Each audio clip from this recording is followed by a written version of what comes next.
नमस्कार, आप देख रहे हैं एनबीटी ऑनलाइन और आपके साथ मैं जुड़ चुका हूं धर्मेंद्र। तारीख 18 जून 2024, वक्त शाम के 6:41 और जगह दिल्ली के राजौरी गार्डन इलाके का बर्गर किंग रेस्टोरेंट। करीब 10-15 कस्टमर्स के बीच इसी रेस्टोरेंट के टेबल पर एक लड़की अपने दोस्त के साथ बैठी थी। लड़की मोबाइल पर अपने इस दोस्त को कुछ दिखा ही रही थी कि तभी रेस्टोरेंट में दो शख्स दाखिल होते हैं। दोनों इसी टेबल के पास पहुंचते हैं और लड़के के ऊपर ताबड़तोड़ गोलियां चलाना शुरू कर देते हैं। रेस्टोरेंट में भगदड़ मच जाती है। ये दोनों भी भागने की कोशिश करते हैं, लेकिन तब तक शूटर इस लड़के को अपना निशाना बना चुके थे। लड़का वहीं दम तोड़ देता है। भरी भीड़ के बीच इस रेस्टोरेंट में हुई इस फायरिंग से देश की राजधानी हिल जाती है। छानबीन में पता चलता है कि इस हत्याकांड को पुर्तगाल में बैठे गैंगस्टर हिमांशु भाऊ ने अंजाम दिया है और जो लड़का मारा गया उसका नाम था अमन।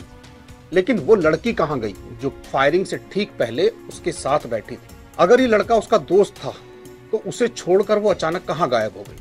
आखिर वो कौन थी? उसकी तस्वीर रेस्टोरेंट के सीसीटीवी में कैद हो जाती है। पुलिस सीसीटीवी के आधार पर तफ्तीश शुरू करती है तो इस लड़की के बारे में बेहद हैरान कर देने वाली खबर सामने आती है। रेस्टोरेंट के अंदर अमन के साथ दिखी ये लड़की कोई और नहीं बल्कि लेडी डॉन अनु है।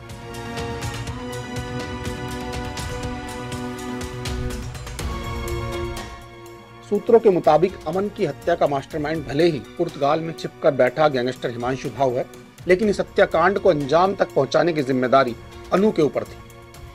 अनु ने पहले अमन से फेसबुक के जरिए दोस्ती की और फिर उसे अपनी खूबसूरती के जाल में फंसाया।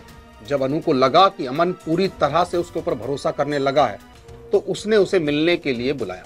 मुलाकात के लिए जगह के तौर पर दिल्ली के राजौरी गार्डन में बर्गर किंग रेस्टोरेंट को फाइनल किया गया और इसके बाद अमन की हत्या कर दी गई।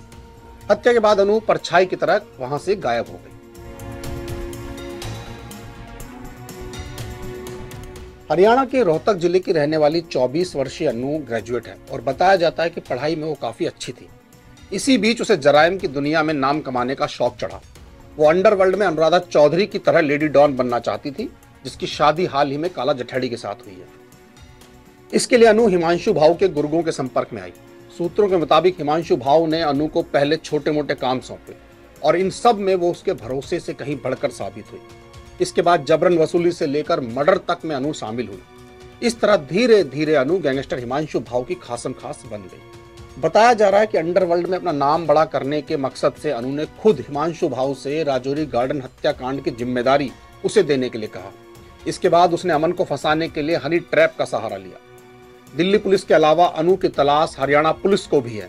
हालांकि अनु के परिजनों ने रोहतक में उसकी गुमशुदगी की रिपोर्ट दर्ज कराई हुई है, लेकिन पुलिस के पास इस बात के सबूत है कि वो हिमांशु भाऊ गैंग के लिए काम करती है। अनु को हिमांशु भाऊ का मैसेंजर भी बताया जाता है। वो जेल में बंद उसके गुर्गों तक हिमांशु के मैसेज पहुंचाती है। फिलहाल पुलिस सरगर्मी से अनु की तलाश में जुटी है। नवभारत टाइम्स ऑनलाइन में आज इतना ही। कल आपसे फिर मुलाकात होगी, तब तक के लिए नमस्कार।